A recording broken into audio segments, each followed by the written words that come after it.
harus diikuti, apakah itu manual atau digital. Jadi selama belum terbit perwalinya, belum terjadi. Terus itu juga kalau terbit perwalinya tidak langsung minggu depan. Nah, minggu depan itu pemilihan RT, tidak ada begitu. Nah, tidak ada juga langsung bilang terbit minta perwalinya, langsung memilih bulan depan, tidak juga. Karena harus ada tahapannya diatur sama perwali. Mungkin yang pertama itu syarat-syaratnya dulu untuk jadi calon RT RW. Itu mungkin akan diselesaikan di kelurahan dan kecamatan. Nah, sudah itu ada sosialisasinya dulu. Sosialisasinya jadi calon, terus nanti apa syaratnya, terus di mana mendaftar dan sebagainya. Ya tidak ada langsung. Sudah itu baru masuk sosialisasi lagi, bimtek lagi, perbaikan data lagi dan sebagainya, baru masuk ke pemilihannya. Jadi masih panjang tahapannya. Kalau terjadi ya, ingat belum terjadi. Nah, kalau ditanya kapan perwalinya terbit, ya tidak ada yang tahu karena itu tergantung Pak Wali punya kebijakan kapan dia terbit. Kalau saya ditanya ya mungkin 2025 dia terbit. Amin ya. Ya, kalau saya ditanya, tapi itu kan ada aturannya ya. Kalau Pak Wali keluarkan tahun depan atau 2 tahun depan, 3 tahun depan, ya harus dijalankan. Nah, yang perlu kita garis bawahi itu pemilihan RT RW 1 kakak 1 suara seperti dulu ya. Kita tahu jadi berapa kakak di Kota Makassar? Hampir 500.000 kakak. Itu pemilihan wali kota di Parepare 100.000. Berarti kita pemilihan RT RW tak 5 kali pemilihan wali kota di Parepare. 2 kali di Sidrap, 2 kali jadi Ponto, 5 kali di Selayar. Itu pemilihan bupati di sana, itu bukan pemilihan RT RW, pemilihan bupati. Dan itu memakan anggaran puluhan miliar banyak. Nah, Kota Makassar dengan berbasis digital, kalau betul-betul perwalinya diteken, itu berarti akan hemat anggaran 2 miliar. Karena tidak ada yang lagi kertas-kertas dan tidak ada yang lagi perhitungan suara dan sebagainya. Itu 2 miliar kalau dibelikan kuaci, cukup bisa semua ini bawa pulang 1 karung. 1 RT di seluruh Kota Makassar semua mendapat 1 karung. Dibalik hijau pabriknya. Nah, yang kedua yang biasa saya dengar bilang, itu nanti pemilihan kalau berbasis digital bisa dirubah-rubah datanya. Saya kasih tahu, ini bukan menggambar-gambar orang dan ketik-ketik. Ya, kalau ketik-ketik ada Photoshop ditutupi baru diganti angkanya. Ini sistem database, sistem. Ya, kalau ada dirubah satu bilang, nanti kalau nomor 2 yang dipilih, nomor 3 yang dapat suaranya, itu satu Kota Makassar akan begitu itu. Jadi tidak mungkin terjadi. Yang kedua itu namanya pidana, karena ada perwalinya diatur secara hukum. Orang bisa dipenjara. Dan kayaknya saya ini termasuk orang tidak minat dipenjara gara-gara RT RW. Tidak ada yang seperti itu. Yang kedua itu untuk bikin pemilihan begini itu semua orang capek. 998 TPS, 1 TPS 4 orang panitianya. Semua panitianya itu nanti ada Androidnya. Jadi orang yang tidak punya HP Android bisa memilih lewat panitia. Terus itu PIN dibagikan di TPS. Jadi tidak ada orang tidur-tidur di rumahnya memilih RT RW. Tidak ada. Semua dibagikan di TPS. Jadi kalau data nih dapat PIN. Terus PIN itu diakses sama panitia, di jamnya juga. Jadi tak bukan PIN-nya itu orang warga. Ya di jamnya. Kalau bukan jamnya tidak ada orang bisa lihat PIN-nya. Terus yang lihat PIN itu ya cuma yang memilih. Nah, ini kan kartu keluarga ya, 1 kakak 1 suara. Terus kalau misalnya halangan kepala keluarga, ya bisa diwakili. Ada surat tugasnya nanti bisa dikasih link untuk download 1 format 1 Kota Makassar. Jadi tidak ada yang orang bertanya-tanya. Bagaimana misalnya ini tua, tidak bisa jalan dan sebagainya. Kasih misteri tak, kasih anak tak, atau kasih cucu tak yang ada di kartu keluarga itu. Yang penting 17 tahun ke atas. Karena ini bukan 1 suara 1 PIN, ini 1 kakak 1 PIN. Bukan 1 orang 1 suara, 1 keluarga 1 suara. Jadi kasih mewakili siapa. Terus itu kalau di pemilihan nanti misalnya terjadi ya, nanti itu sebelumnya ada tempat cek data seperti KPU. Jadi ada link, kasih masuk nikta atau nomor KKTA, nanti kita lihat di situ di mana kita memilih kelurahan apa, kecamatan apa, RT apa, RW apa. Kalau tidak sama, bisa kita juga perbaiki di link itu bahwa ini tidak cocok, harusnya saya di sini. Nanti kelurahan verifikasi, baru kasih pindah data. Kalau tidak terdaftar nanti daftar juga di situ di link, kasih masuk nomor KKTA, KTP. Nah, baru nanti diverifikasi sama kelurahan, kasih masuk juga by sistem supaya bisa jadi memilih nanti. Jadi sebelum pemilihan terjadi itu panjang tahapan. Nah, kira-kira ini kalau terjadi pemilihan, ada aplikasinya. Nah, kira-kira begini tampilannya. Tinggal kasih masuk PIN atau nomor KK. Jadi PIN-nya dikasih masuk, yang dikasih sama panitia. PIN dikasih masuk. Nanti muncul nama ATA atau nama kepala keluarga di situ. Misalnya Pak Gunawan. Terus tulisannya mungkin kita coba bisa baca. Anda belum memilih RT dan RW, silahkan memilih RT RW. Ada di situ nanti namanya kelurahan, kecamatan, RT RW berapa. Terus 1 tombolnya, tidak boleh ada orang salah ini. Tidak ada apa-apa di situ selain tombol 1. Jadi tidak mungkin salah. 1 tombolnya. Tombolnya itu mulai memilih. Nanti muncul nama-nama ketua RT, kandidat ketua RT. Silahkan pilih 4 orang misalnya ya, yang sudah disahkan sama kecamatan kelurahan. Misalnya 4 orang, dia 10 orang ya 10 orang juga muncul. Ada nanti fotonya, supaya kita tidak salah. Tinggal pilih salah satunya. Nah, ini aplikasi, tidak boleh orang abstain.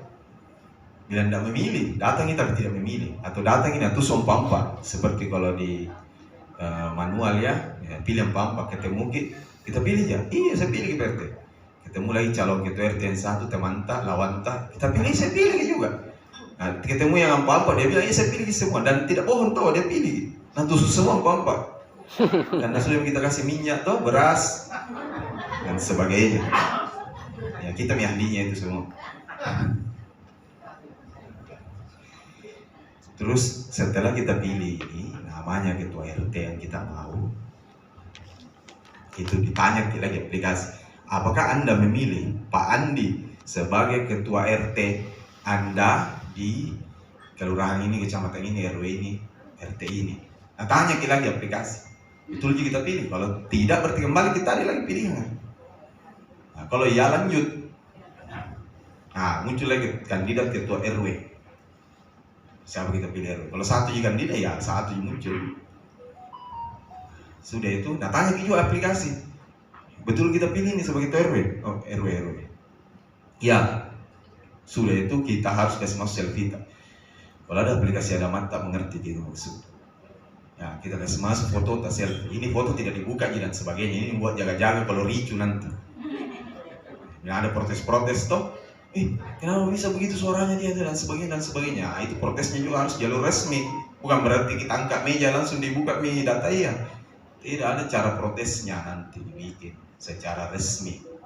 Terus kalau nanti selisih 30 sama calon tak yang menang, kita ini misalnya 20 suara tak, terus yang menang 50, terus kita protes 10 suara, tidak dibuka juga. Untuk apa dibuka? Biar diganti semua itu dikalah jadi juga. Karena bedanya terlalu banyak. Jadi seperti begitu juga KPU, dia tidak gubris kalau sedikit TPS yang bermasalah. Jadi tidak ada masalah ini kita karena bukan jadi pemilihan presiden 1 TPS tak, 1 RW 1 TPS. Terus diambil foto, tak selesai pulang lagi. Karena pemilihan perhitungan suaranya by system.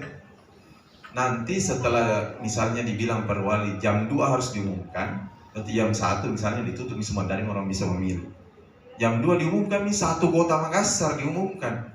Jadi tinggal pilih nanti wilayah, kecamatannya pilih, kelurahannya pilih, RW-nya pilih, siapa di situ jadi RW. Kalau mungkin pilih RT-nya, siapa sih itu jadi RT. Jadi biar tak di kecamatan mana kita bisa lihat siapa di situ, berapa suaranya, berapa dukungannya dan sebagainya. Langsung 1 kota Makassar. Tidak ada perhitungan suara lagi dan sebagainya. Kita tahu perhitungan suara kemarin waktu pemilihan presiden 800 orang meninggal. Mau kita kalau kita jadi panitia meninggal untuk RT RW pemilihannya? Ya, pasti tidak mau gitu. Kalau ini berhasil kita laksanakan, Makassar itu bikin sejarah baru di Indonesia, bahwa dengan anggaran sekitar 3 miliar, karena lebih banyak honornya itu 998 TPS, itu kan honornya orang dikasih semua satu TPS 4 panitia. Itu mengalahkan pemilihan wali kota dengan bupati daerah lain yang anggarannya 30-40 miliar. Ternyata bisa. Ya, lanjut. Kenapa itu Pak Wali merasa itu perlu? Ya, seperti itu, sering hemat, transparan, cepat, dan sebagainya. Tapi itu kalau perwalinya terbit, karena kan ini banyak juga pertimbangan politiknya dan sebagainya. Yang kita sekarang itu RT RW atau LPM atau tokoh masyarakat yang mau mencalonkan, sekarang apalagi sekarang kita duduk sebagai PJ, pesannya Pak Wali kerja baik. Kita itu ada kesempatan tak 1 tahun 2 tahun mungkin untuk menyentuh hati masyarakat. Kalau baik itu dan sebagainya, pasti kita jadi dipilih. Bagaimanapun modelnya ini pemilihan, apakah manual, apakah ini dan sebagainya, kita takut. Nah, yang demo-demo itu karena takut, tidak bisa curang, tidak bisa tambah-tambah suara dan sebagainya. Ini nanti tidak ada pemilih siluman. Kenapa? Karena kita sebagai RT RW kan 1 TPS ini, 1 RW, pemilihan RT juga. Kita di situ duduk sebagai calon, misalnya 4 orang di situ calon RT, duduk di semua di situ. Calon RW 4 orang, duduk di semua di situ TPS. Kalau ada orang datang mewakili ini, pasti kita hafal semua warga atas siapa ini. Ya, tidak ada yang orang sewa-sewa mahasiswa dan sebagainya. Anak kos sewa untuk ambil yang KKP misalnya memilih. Tidak yang seperti itu. Nanti, karena ini siapa ini? Tidak dikenal dan sebagainya. Nah, kita yang hafal warga atas. Ya, kalau pemilihan presiden caleg ya beda-beda RW, karena di sini terdaftar TPS-nya di ujung, di luar daerahnya, jadi orang belum bisa kenal. Tapi kalau kita yang salah ya di situ tuh ya gitu. Nah, itu yang kedua yang saya mau sampaikan yang selalu dia sampaikan juga Pak Wali, bahwa kita itu sebagai tokoh masyarakat, PJ, RT RW, LPM, tokoh agama, sukseskan di lorong wisata. Yang karena sakit hati kita melurata, kita tidak mau urus lorong wisata. Kita pengaruhi warga apa di lorong wisata dan sebagainya. Nah, itu namanya kita tidak berterima kasih sama Pak Wali. Itu lorong wisata setengah mati itu pemerintah lakukan. Ya, yang karena tidak suka camat, tidak suka orangnya bapak ada situ, mungkin kita tidak suka ketua komunitas, terus tiba-tiba kita antipati sama program-program pemerintah. Nah, itu kita dipilih langsung Pak Wali nih, PJ wali kota, PJ yang RT RW sama begitu PJ wali kota, karena PJ juga namanya tuh. Ya, kita di SK kan langsung, tapi kita tidak mau mati jatuh semangat urus program andalannya pemerintah kota, lorong wisata itu Bapak banyak baiknya, walaupun banyak orang mencibir, tapi insya Allah itu banyak baiknya. Tidak tahunya di orang. Kenapa itu yang banyak mencibir itu? Termasuk temanku dosen akademisi. Dia bilang sama saya, apa yang dibikin Pak Wali di lorong wisata?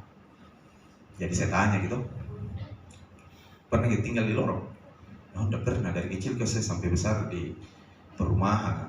Ya, itu nih alasannya, karena kita tidak pernah rasa bagaimana itu susahnya orang di lorong. Itu paling banyak orang kena demam berdarah di Makassar, orang tinggal di lorong. Karena itu drainase harus diperbaiki. Kalau tidak pakai program lorong wisata, 1 tahun itu tas 100 di lorong diperbaiki. Nah, itu ada 6.000 lorong, berarti 6 periode Pak Wali. Tapi dengan lorong wisata, dipaksa semua SKPD urus lorong wisata. Pokoknya tidak mau tahu, 1.000 lorong wisata borongi. Apa program mau kasih masuk lorong wisata? Ada saya program ke Pak Wali, bisa kasih beasiswa anak sekolah, turun lorong wisata. Cari orang putus sekolah baru kembali sekolah. Tahun ini ada 400 orang dikasih kembali sekolah gara-gara program lorong wisata. Itu kalau orang putus sekolah SD SMP, itu kemungkinan besar kalau dia tidak dapat pekerjaan buruh kasar, kasihan. Jadi preman, begal dan sebagainya. Jadi itu Pak Wali borongi sana. cari pokoknya saya mau tahu turun orang misal.